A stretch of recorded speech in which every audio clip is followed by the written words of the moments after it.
So Bexsero is not on the national schedule. It's on the national schedule of the UK and of South Australia, and they're the only countries in the world that's on the national schedule. We will watch the UK experience with interest. It's a really expensive new vaccine at this stage. So at this stage it is not high up the Pharmac recommendations, mainly because of cost. So it will be a private market vaccine for a while yet, but what we will see soon is Pharmac will come out with some very high risk group recommendations like they have with the other meningococcal, but they'll be very small group of high risk. Okay, so that's Bexsero. The quadrivalents, the conjugates. Now on a national schedule, if we were going to introduce these on a national schedule, we'd work on herd immunity. So meningococcal is carried in the nasopharynx, mostly in teenagers. So if you wanted best control, you'd vaccinate, particularly your teenage population, to get rid of it from the nasopharynx. And then many countries in the world now give just a single dose in the second year of life, so a single dose to toddlers and then a single dose to teenagers. And then you get reasonable community protection. All right. Now, New Zealand doesn't have that. We've only got it on private market, so it's personal protection. All right, so that's a very different strategy. National schedule's a totally different strategy from personal protection. So if somebody wants personal protection, they need 2 doses of Nimenrix as an infant, a booster as a toddler, and another dose as a teenager. So pretty similar to Bexsero, okay? And if they wanted protection all the way through childhood, then you're talking about boosting every 5 years. That would be a very enthusiastic parent. So, I say go for those 2 age groups which are highest risk. Right, so this is on for you to keep. Now, there's the funded and these are unfunded but recommended. Now, at this stage, you'll notice that there's no funded Bexsero, but, I think I've spelt Bexsero wrong. But it's likely to end up looking like the conjugates too. So that's in the handbook. Just there's, small important groups that are funded. Don't let anyone go to the Hajj without a meningococcal vaccine. Just don't let them near the place. Every time I see those pictures of the people going to the Hajj and a flu vaccine, revaccinate those elderly people going to the Hajj with flu. Honestly, the crowds at the Hajj is just incredible. So just think about where people are going and what they've been exposed to. I don't know if you guys can read that, but that's the recent cost. So what was the question was about? Which one were we looking at? Bexsero is about 100. It was the where's can somebody see Prevnar 13 on that? 168. That sounds right. Okay, so it'll be over 200 by the time we've added on our costs. It's hard, eh? It's really, really tricky.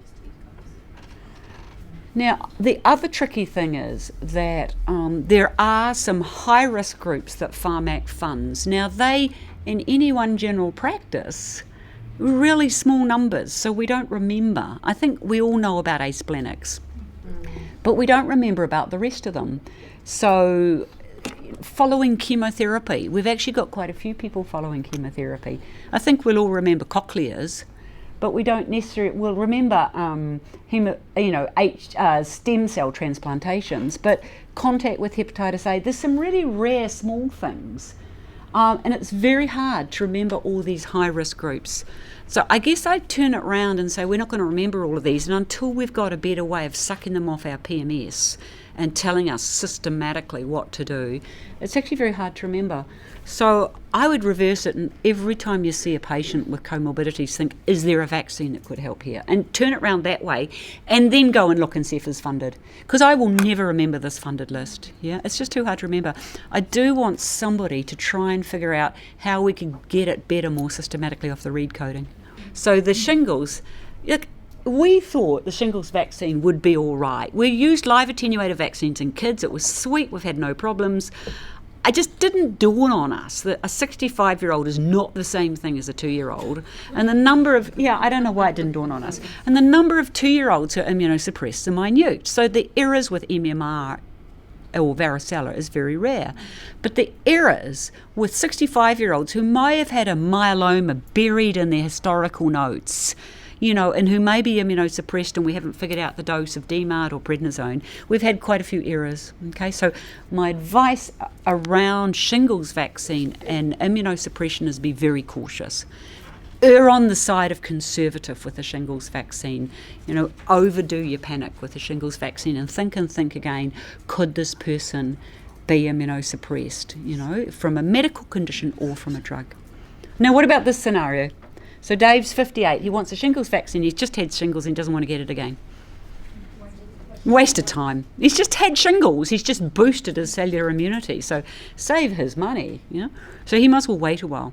Now, we don't know how long boosting of immunity lasts. What we do know is the second incidence of shingles is quite rare.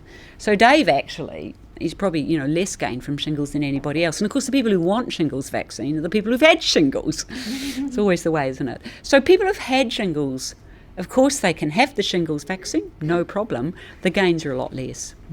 So it's really designed for people who haven't had shingles. So save us money. Okay, so I think we're on to Zostavax. Beware immunocompromised is my only message. The other thing is this 2-year catch-up period's running out for everybody aged 66 to 80 years. It's running out in March next year, okay? So just make sure we've picked up all those people. The 65-year-olds, you can always catch them up later because, they can have theirs at any stage. But this 2-year catch-up runs out in March 2020. So, just work through your system on them.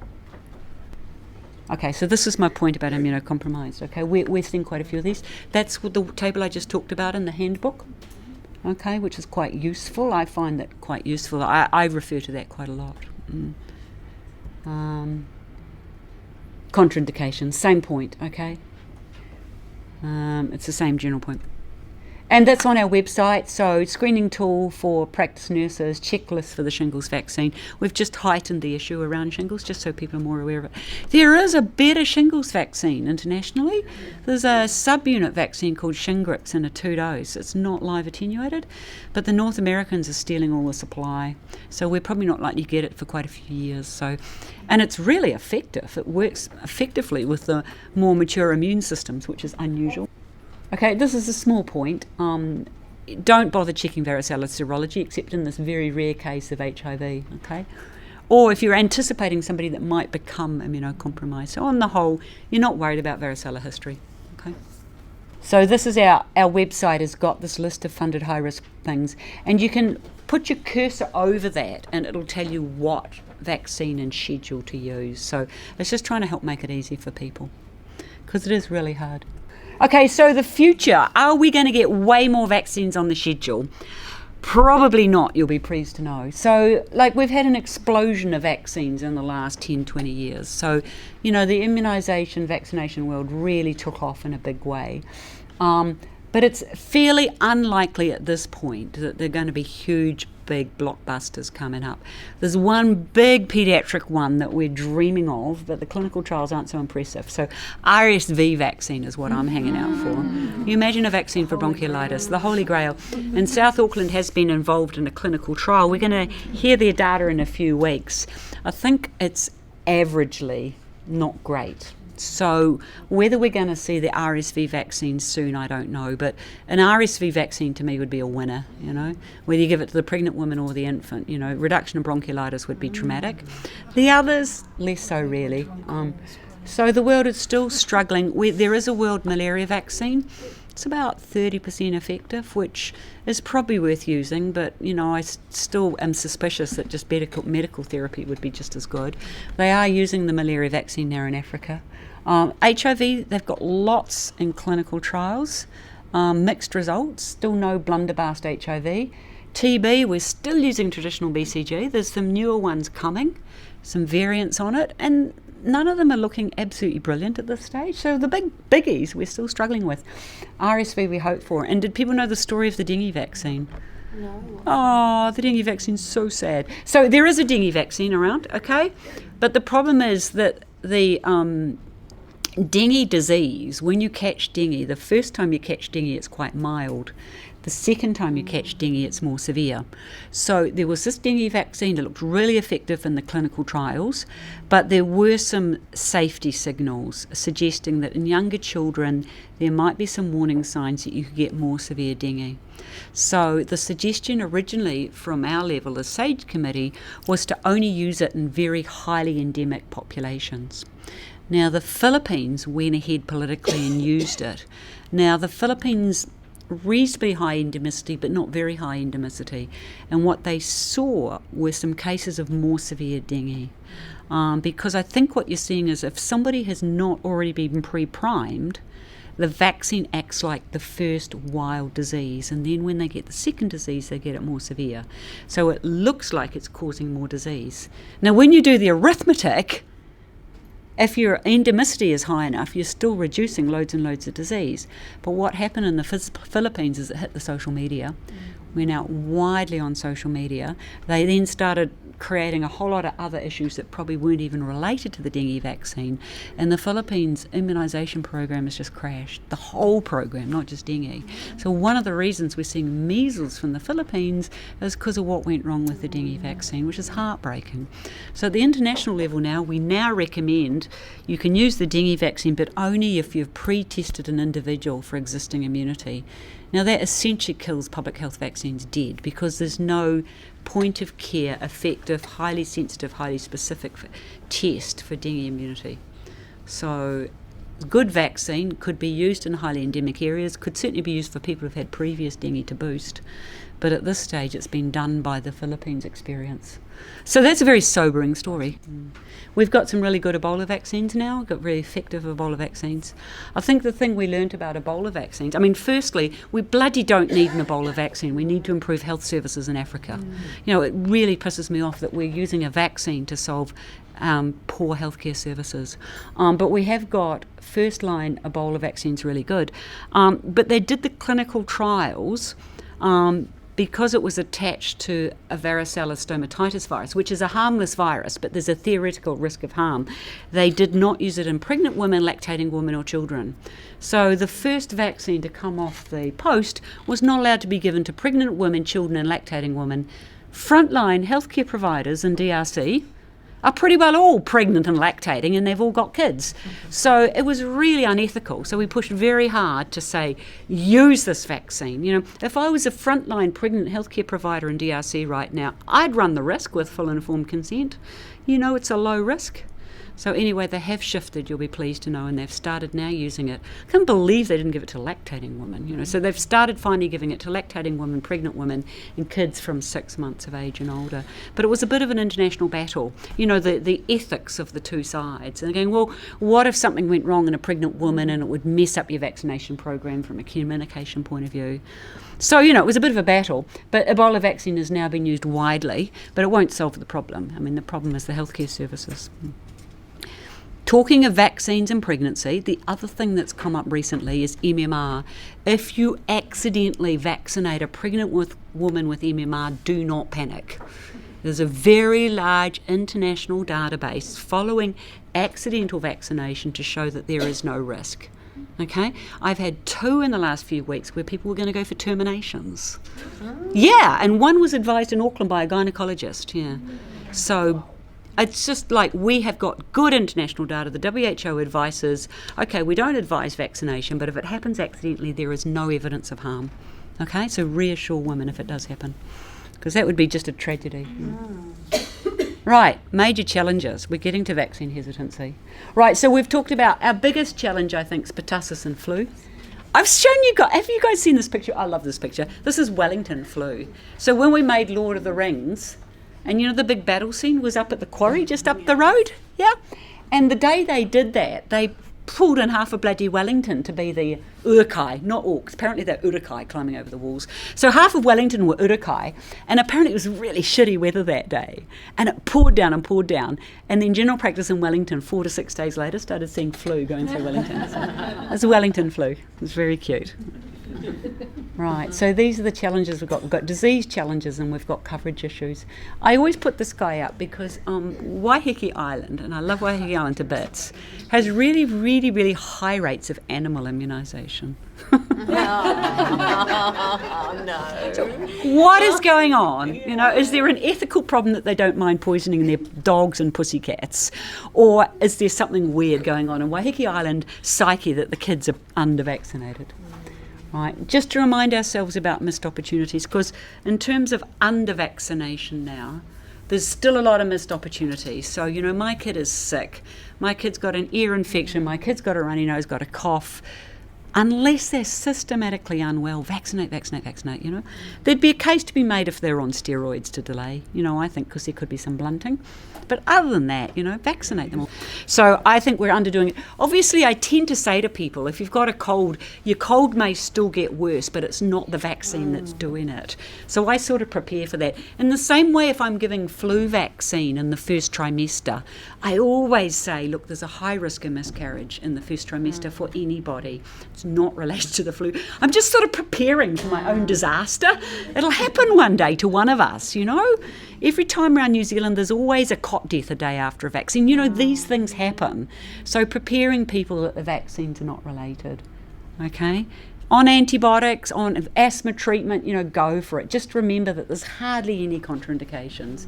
And this evolving neurological condition is a very old-fashioned one. It's just stuck with history, As long as you know what the neurological condition is, you can use pertussis vaccine, okay? So there is vaccine hesitancy, there are anti-vaccination, there always have been and there always will be. Have they increased? Probably by about 1%, maybe. Okay, so yes, they have increased, but also they tend to collect together in clusters. I don't know if any of you are in a cluster, but they tend to collect together in clusters, drive certain general practices nuts because they'll have really high rates of decliners. They're not evenly distributed throughout the population, and they talk to each other. And of course, social media amplifies it. So that's our challenge is, yes, it has got worse, it's got more amplified, but also we're overdoing it. Most of our problems are still systems. Having said that, no, that's why the dinosaurs died out. You didn't know this. This is new information. So the answer lies with, most of the answers still lie with us in our frontline communication. Social media is a powerful beast and it is having an effect, but still all the evidence, even recently, shows that frontline engagement and communication is more powerful than anything else. So the answers still lie with us. Believe it or not, people still like us. Extraordinary though it is. So the three things we're aware of. The thing about confidence, this is the whole lack of trust. Now, I think lack of trust in general is becoming a bigger issue. And so we need to think about trusting relationships. For us, that's about our enrolled population. But, obviously there's a lot of trust issues above. I do not trust the American government. There's a huge amount of trust issues. And once you start not trusting your government, it does trickle down. So I think trust is a big problem. So the whole confidence issue is big. Complacency, there's no disease, why would I act? The moment you have disease, people act. So the whole, how do you create demand? It's a stupid product, the absence of disease. I'm trying to sell the absence of disease. I mean, there's so much better products to sell, isn't there? So one All Black with measles and we are winning. You just imagine it. Save the problem overnight, particularly after the disasters of the weekend. It's like, they did have the mumps and they were vaccinated. So we were a little quiet about that one. Because did you notice that they went back playing 2 weeks later? Because it was really mild mumps because they were vaccinated. Yeah, so it was quite attenuated mumps, but it's a bit of a complicated message, that one. So complacency is a challenge, isn't it? And of course, the convenience issue. Now, I mean, the world is changing quite a lot. So the whole access issue, firstly, we only tend to be open 9 till 5 Monday to Fridays and occasionally weekends, particularly low-income working parents now. It's really hard for them. We are making it hard for parents. So you've got low-income working parents and then you've got the extreme pointy end of poverty has got worse in New Zealand, and you all know that out there. So severe poverty's got more severe, and our outreach services are all reporting it. So you've got chaotic households, absolutely chaotic, moving around a lot, often not enrolled with us, moving between areas, and them to go and get a preventive child health vaccine is way down their priority list. So we've seen in the last 2 years a significant drop off at 6 months vaccination, particularly in Māori and low income. Just as what you'd expect, it's poverty driven and chaos and all those drivers that make it hard. So there's a lot of things that I think we aren't effectively doing in our current systems now for families, and I think that's way more important than the anti-vaccination lobby. These are my this is what Coca-Cola does. It divides up its marketplace, and they're way ahead of us. Coca-Cola can find anybody in the world, and they know how to divide their marketplace up. So think about, what are the people thinking, So these dudes, they're going to lie across a railway line before they're interested in your advice. That's fine, no problem. Just leave them be. They've always been with us. They always will be with us. The people a lot of people actually is quite scared of vaccines, and we under-recognise needlephobia, and we under-recognise the fear of the event. So they'll be talking about, look, I give my kid healthy breastfeeding, good lifestyle, I love my kid to bits. These ones I talk disease to, okay? I talk disease and say, look, if you're out anywhere in the community, your child is exposed. If you're staying at home and you're seeing nobody, you might be all right. But the moment you go out in the community, your child's exposed. So I talk disease to these guys, okay? The ones that are unwell, with the runny nose all the time, let's just get over those mild non-contraindications. Now, the fearfuls, a lot of people, particularly younger mothers, are actually just scared of needles and scared of their babies being hurt. So I'll talk to you a little bit about making the vaccination event positive. We've missed this one, and then we go on and have a whole bunch of teenagers who are terrified of needles because we've created needlephobia and we've forgotten. So needlephobia has been under-recognised in our community. And then what we call the vulnerables there, those are the people who are constantly shifting, low income, chaotic family lives. They've got so many stresses in their day-to-day life that we're down their list. You've got to send outreach to them. So it's just trying to frame what's the parent's motivation or lack of, and where's it coming from. Now, the other thing that we forget, but we probably do without realising, is that it's really important that we know what people's fears are, but all the evidence base shows that we have to be very clear about our opinions, that this is what you do. We vaccinate. So when the kid comes in the door, you go, right, da-da-da is going to have his vaccines today. Do you have any questions? It's your first sentence. If you start from, have you got any concerns, you got yourself down a quagmire. But if you start from the presumption that this is what we do, this is normalised, this is what New Zealand does, this is the best evidence base, I'm ready to give you vaccinations today, do you have any concerns? Positive recommendation to vaccinate. Every single bit of literature shows that that is amazingly important. So think of your first sentence with these people, that are we being really strong about our clear advice, at the same time being open to the conversation. That's a really interesting one, eh? So participatory versus presumptive. So this is presumptive, okay? So participatory language is, what do you want to do about vaccines? And then you'll get the 3-hour conversation on a Friday afternoon. Whereas the presumptive is, your child needs these vaccines today, then you go on and say, have you got any concerns you'd like to discuss? Very simple, just different way of putting the same thing. We probably do that without realising, but just systematise it in the way you talk. Like New Zealand vaccinates, that's what we do. We're here to vaccinate you. Have you got concerns? Let's talk them through. Do you want to think about in some other way? That comes afterwards. So half of all parents would automatically accept vaccines when they wouldn't have before, when you just change around the phrasing. Right, so now the other thing about vaccine hesitancy we've talked about is needlephobia. Bless this guy.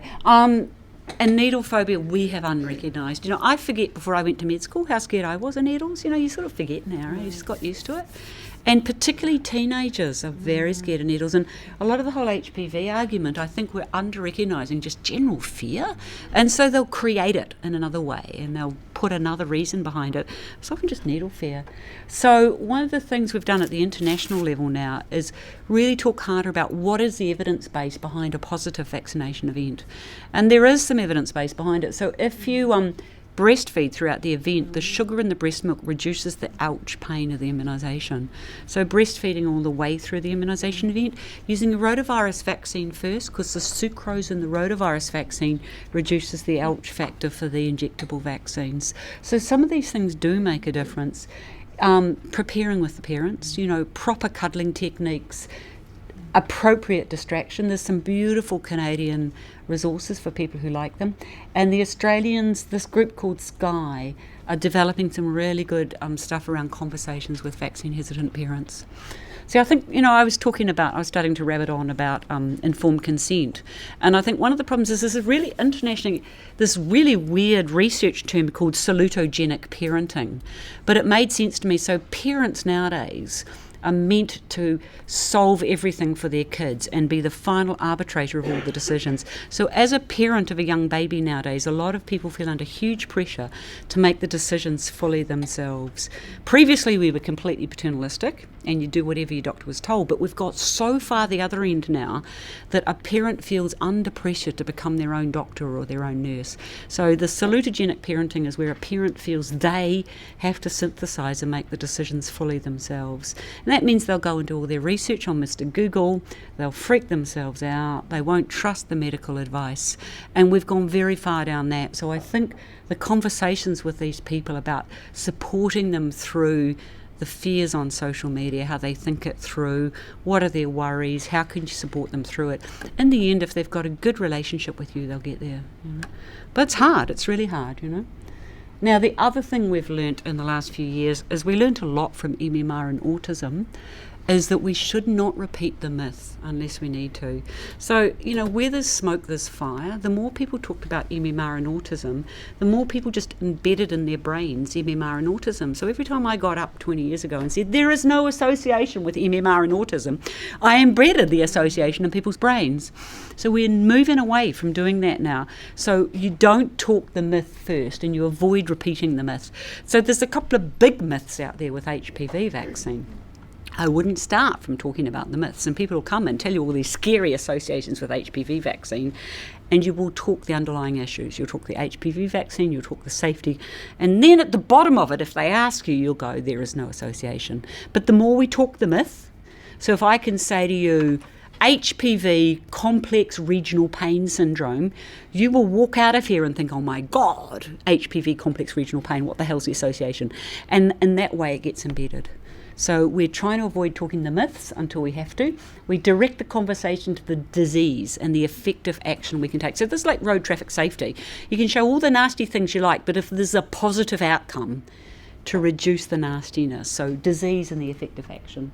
And so if we are, before a myth is mentioned, we indicate the subsequent information's false and you provide an alternative explanation. We cannot get away from MMR and autism. It's just got embedded in the psyche. And of course the other problem is that social media doesn't broaden your horizons, it narrows it.